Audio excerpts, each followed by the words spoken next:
Salut tout le monde, c'est Melvin, j'espère que vous allez bien. Je vous retrouve aujourd'hui pour une nouvelle vidéo dans laquelle je vous raconter deux petites histoires qui font bien bader. Vous allez voir, celle qui fait le plus flipper selon moi, c'est la deuxième. Elle est un petit peu plus courte, mais la mécanique, elle est terrifiante. La première histoire, c'est celle d'un abonné, il m'a demandé de changer son prénom, donc je vous propose qu'on l'appelle Julien.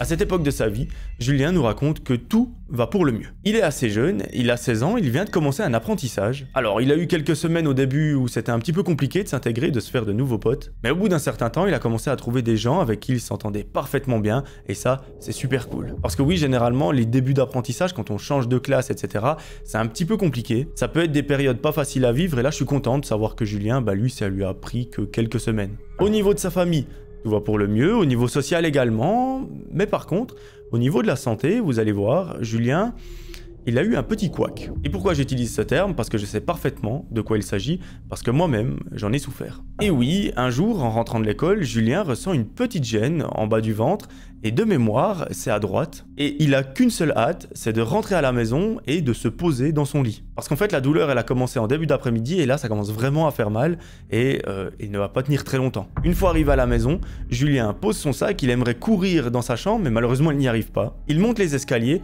il enlève ses habits, et il se pose dans son lit. Là, il nous raconte qu'il a extrêmement mal en bas du ventre, il appelle sa mère et il lui explique un petit peu ce qui est en train de lui arriver. Pour sa mère, c'est un petit peu compliqué par téléphone de poser un diagnostic parce qu'elle n'est pas avec lui. Elle lui dit écoute, prends un médicament, un anti-inflammatoire, couche-toi dans ton lit et regarde si ça passe au bout d'une petite heure. Elle lui dit écoute, je serai rentré d'ici 2 heures, 2 heures et demie, pas plus. Et si à ce moment-là ça va pas, eh bien je t'emmène à l'hôpital et on regarde que c'est. Bon, Julien essaye d'appliquer à la lettre les conseils de sa mère, il prend un anti-inflammatoire, se couche dans son lit, et là il nous raconte qu'il a tellement mal qu'il s'endort. C'est au bout de 2 heures que Julien est réveillé par sa maman qui vient de rentrer à la maison. Elle lui dit écoute Julien, est-ce que ça va mieux ta douleur? Et là il faut que quelques secondes pour comprendre à Julien que non, ça ne va pas mieux du tout, au contraire, c'est encore pire qu'en arrivant. Et là sa mère lui dit écoute, prépare-toi, on va prendre quelques affaires, on va aller à l'hôpital, pour voir de quoi il s'agit, parce que peut-être que c'est très grave.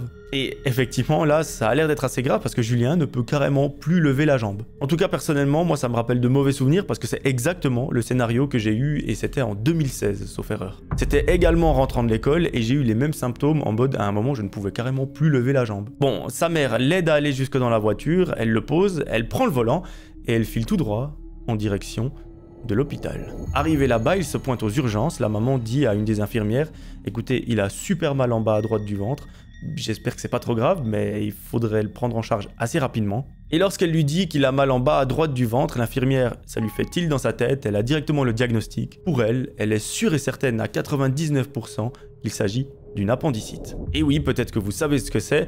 L'appendice, je sais pas exactement ce que c'est un bout qui se trouve en bas à droite de notre ventre. Et ça peut arriver que chez certaines personnes, elles commencent à s'enflammer, à gonfler, et c'est ce qu'on appelle une appendicite. Alors généralement, lorsqu'elle gonfle, il n'y a pas de problème, on opère et on la retire, mais ça peut devenir très très grave si l'appendice continue de gonfler à tel point qu'elle finit par exploser. C'est ce qu'on appelle une péritonite, et là, ça peut devenir extrêmement grave, une infection généralisée, une infection de tout le corps. S'il y a des médecins qui me regardent, n'hésitez pas à me dire dans les commentaires si j'ai bien révisé mes cours, mais en gros, ça peut devenir très dangereux. Ils font passer à Julien quelques examens, et effectivement, le diagnostic de l'infirmière était très correct, il s'agit d'une appendicite, et qu'il ne faudrait pas trop tarder avant d'opérer Julien, parce que sinon ça peut probablement tourner en péritonite. Le médecin dit bon écoutez, ce qu'on va faire c'est qu'on va vous hospitaliser, on va vous mettre en chambre et on va vous opérer dès qu'on peut. Julien et sa mère se regardent, c'est pas vraiment ce à quoi ils s'attendaient, parce qu'eux ils se disent bon c'était peut-être un problème en bas du ventre, on prend un médicament, on rentre à la maison et tout va pour le mieux. Là le coup de l'opération ça les met un petit peu mal, mais en même temps c'est pour sauver la vie de Julien, donc on n'a pas trop le choix. Une fois arrivé dans sa chambre, Julien remarque qu'en fait, il va la partager avec une autre personne parce que l'hôpital, il n'a pas non plus des places illimitées. Et cette personne, c'est un vieux monsieur. Bon, au moment où Julien et sa mère rentrent dans la chambre, lui, il est couché sur le lit, à moitié endormi. Ils essayent de ne pas faire trop de bruit pour pas le déranger, mais à un moment, il se réveille et il leur dit « Bienvenue dans ma superbe chambre ». Bon, là, une petite discussion s'engage entre les 3 personnes. Julien pose ses affaires, il se couche sur le lit parce qu'en fait, il a encore super mal. Et là, eh bien, le temps passe. Au bout de quelques heures, une infirmière rentre dans la chambre et elle indique à Julien que ça y est, le bloc opératoire est libre et que c'est à son tour de se faire opérer. Julien appréhende un petit peu, sa mère le rassure. Le médecin qui va l'opérer est également présent dans la chambre, il lui dit écoutez, c'est une opération absolument bidon, enfin c'est banal comme opération, il n'y a rien de grave. Les risques sont très très minimes, on en fait tous les jours plusieurs, donc vous ne risquez rien. Quelques minutes plus tard, Julien est endormi, il se fait opérer et l'opération se passe pour le mieux. Et là, mes amis, quand j'ai lu la suite de l'histoire, ça m'a doucement fait rire parce qu'en fait, il a vécu exactement ce que j'ai vécu moi-même. En se réveillant, Julien nous raconte que il a l'impression que les médecins se sont trompés. Et oui, lui qui s'est fait opérer du bas du ventre, l'appendicite c'est à droite, sauf erreur, en fait, il a mal en haut du corps. Et il ne comprend pas pourquoi, il a l'impression qu'ils lui ont opéré les épaules ou les clavicules ou je ne sais quoi. Et en fait, mes amis, tout cela s'explique parce qu'en fait, lorsqu'ils vous opèrent l'appendicite, c'est très schématisé, et de nouveau, s'il y a des médecins, corrigez-moi. Mais en gros, ils vous insèrent du gaz dans le ventre, ça vous fait gonfler le ventre comme une balle de foot. Ils vont avec 2-3 petites aiguilles retirer l'appendicite, mais en fait, le problème, c'est qu'avec le gaz, eh bien, ça vous, entre guillemets, déplace tout ce qu'il y a dans le ventre. Et je m'en souviens parfaitement, lorsque je me suis réveillé dans le lit d'hôpital, j'avais l'impression d'avoir l'épaule déboîtée, j'avais pas mal où il y avait eu l'opération, mais j'avais mal dans l'épaule. Et là, eh bien, c'est exactement ce que Julien vit. Et là, le médecin lui dit, écoute, Julien, on va te garder pendant la nuit parce que, il faut quand même qu'on te surveille, c'était une opération avec anesthésie générale, voilà, on va pas faire n'importe quoi. Tu vas rester avec nous ce soir, tu vas dormir dans ta chambre, et demain matin, début d'après-midi, tu vas pouvoir rentrer à la maison. Bon, si ce n'est que ça, c'est pas grave. La journée continue et on arrive en début de soirée. Là, la mère de Julien lui dit, écoute, moi je vais rentrer à la maison, il faut que je m'occupe de ton papa, il faut que je m'occupe de tes autres frères et sœurs. Si jamais il y a quoi que ce soit, tu m'appelles, j'ai donné mon numéro aux infirmières, donc elles savent où me contacter. Les deux se disent au revoir et la soirée continue. À un moment, Julien nous raconte que le vieux monsieur engage la conversation avec lui et qu'il lui pose des questions un petit peu banales. Qu'est-ce que tu fais dans la vie? Comment est-ce que tu t'appelles? Quel âge as-tu? Et comment est-ce que va la vie en général? Bon, Julien lui raconte et à un moment arrive le repas. Les deux hommes mangent chacun de leur côté et à la fin de celui-ci, Julien est tellement fatigué qu'il finit par s'endormir. Pendant la nuit, il nous explique qu'il se souvient à peu près de son rêve et qu'à un moment, il s'est réveillé limite en sursaut parce qu'il avait l'impression que quelqu'un l'observait. En ouvrant les yeux, Julien tourne la tête et il voit que son voisin de chambre, donc le vieux monsieur, est couché sur le côté de son lit en train de le fixer, les yeux grands ouverts. Bon, là, Julien, dans sa tête, il se dit peut-être que le monsieur est en train de dormir avec les yeux ouverts, parce que oui, il y a des gens qui dorment avec les yeux ouverts. C'est spécial, mais moi, ce n'est pas le cas. Mais ça existe. Donc, ce qu'il fait, c'est qu'il se dit ok, voilà, je fais genre que je n'ai rien vu, j'essaie de me rendormir, et tout va bien aller. Effectivement, il est tellement fatigué qu'il finit par se rendormir au bout de quelques minutes seulement, mais 2 heures plus tard, les choses vont devenir assez particulières. Cette fois-ci, Julien ne se réveille plus parce qu'il a la sensation que quelqu'un est en train de l'observer, mais parce qu'il a ressenti une sorte de petit souffle très près de lui. En ouvrant les yeux, Julien fait un sursaut, il pousse à la limite un petit cri, parce qu'il remarque que le vieux monsieur est au-dessus de son lit, en train de regarder ce qu'il fait, et qu'il est à ça de sa tête, donc c'est assez particulier. Julien dit, mais qu'est-ce que vous faites? Et là, le vieux monsieur va lui dire une phrase qui va foutre les frissons à Julien et absolument tout l'hôpital. Il lui dit, Julien, tu es si beau quand tu dors. Le malaise qui s'installe dans la chambre est absolument monumental. Julien, il ne sait pas quoi faire et la seule chose qui lui vient en tête, c'est de faire un petit rire. Le rire de gêne comme on n'en a jamais vu. Le vieux monsieur se retourne et il marche en direction de son lit. Il se couche à l'intérieur et là, plus rien. Inutile de vous dire que pour le reste de la nuit, Julien n'a pas réussi à refermer l'œil. C'est le lendemain matin très tôt qu'il appelle une infirmière et il lui demande est-ce que je suis bien, est-ce que je peux rentrer à la maison? Bon, normalement, c'était prévu qu'il parte en début d'après-midi. L'infirmière lui dit écoutez, je vais voir avec le médecin, si c'est ok, j'appelle votre mère et elle va pouvoir venir vous rechercher. Bingo, pour Julien, apparemment tout est bien, il est en bonne santé, etc. L'opération s'est bien passée, donc il peut rentrer à la maison un petit peu plus tôt que prévu. Sa mère vient le chercher et au moment de partir de la chambre, sa mère dit au revoir au vieux monsieur, mais Julien, lui, il trace, il ne le regarde même pas. Dans la voiture, sur le chemin du retour, sa mère lui dit mais t'as même pas dit au revoir au vieux monsieur, il avait l'air gentil. Et là, Julien explique à sa mère ce qui s'est passé pendant la nuit. Maman, je me suis réveillé la première fois, il était en train de me fixer. La deuxième fois, je me suis réveillé et ce malade était au-dessus de moi, à ça de mes yeux, en train de me souffler dessus, ou je sais pas trop ce qu'il faisait. Et c'est pour ça que j'ai demandé à l'infirmière si je pouvais rentrer un petit peu plus tôt, parce que c'était hors de question que je passe une journée ou voire une nuit de plus avec ce malade dans ma chambre. Bon, sa mère ne sait pas trop quoi dire, les deux arrivent à la maison, et les jours qui suivent, tout se passe extrêmement bien. Hormis le fait que Julien a quand même une petite cicatrice en bas du ventre, et ça fait un petit peu mal. L'histoire continue.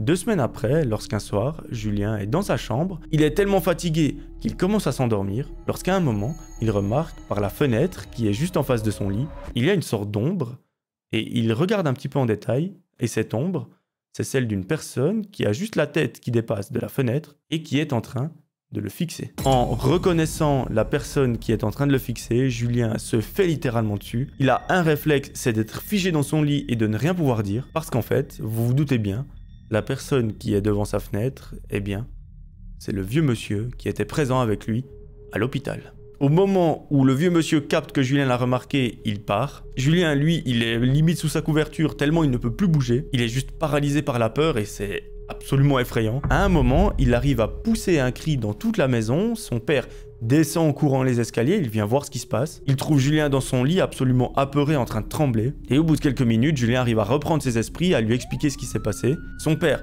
appelle la police, une patrouille arrive quelques minutes plus tard, mais malheureusement, à part des empreintes dans la boue, il ne voit rien du tout. À partir de ce jour-là, Julien nous raconte qu'il n'a plus jamais revu ce vieux monsieur et qu'il n'est plus jamais revenu chez lui. Moi j'ai une hypothèse par rapport à ça, c'est que le vieux monsieur a capté que Julien l'a vu et que du coup il s'est dit mais en fait il sait qui je suis, il sait que j'étais avec lui dans la chambre donc voilà je suis pas un inconnu, il peut facilement me retrouver donc je vais plus jamais venir le voir. Maintenant la question qui reste c'est pourquoi est-ce que ce vieux monsieur est venu chez lui le regarder à travers la fenêtre, qu'est-ce qu'il voulait, pourquoi est-ce que pendant le séjour à l'hôpital, pendant la nuit, il s'est mis au-dessus de lui pour lui souffler dessus ou faire un truc bizarre. En gros, quelles étaient les intentions de ce vieux monsieur? Ça, malheureusement, on n'a pas la réponse. Et si vous avez une idée dans les commentaires, n'hésitez pas à me le dire. Julien, lui, il pense que ce gars a complètement perdu la boule, qu'il ne sait plus trop ce qu'il fait, qu'il n'est plus maître de ses mouvements et de ses actions. C'est une possibilité, mais de nouveau, dites-moi vous ce que vous en pensez, parce que Julien, lui, il aimerait bien obtenir une réponse. La deuxième histoire, mes amis, vous allez voir, elle est très courte. Par contre, c'est pour moi la plus flippante des deux, parce que l'issue est relativement glaciale. Je tiens à dire, celle-ci ne m'a pas été envoyée par une abonnée, je l'ai trouvée sur un forum, donc c'est un thread d'horreur classique. Au moment des faits, Lisa a 15 ans, elle est à l'école et elle nous raconte qu'elle a un petit peu de difficultés. Rien de bien grave, ça arrive à tout le monde, moi le premier quand j'avais cet âge. Et la situation malheureusement ne va pas aller en s'améliorant. Au contraire, tout va basculer un fameux jour lorsque Lisa apprend que sa sœur a malheureusement perdu la vie dans des conditions juste atroces. C'est quelqu'un qui lui a ôté la vie, apparemment ils ont retrouvé son corps dans une forêt, enfin c'était juste atroce. Et ça vous imaginez bien que pour n'importe quel humain c'est déjà horrible à vivre, mais pour une petite fille de 15 ans, j'imagine même pas. Et un élément juste horrible pour la famille qui rend la chose invivable,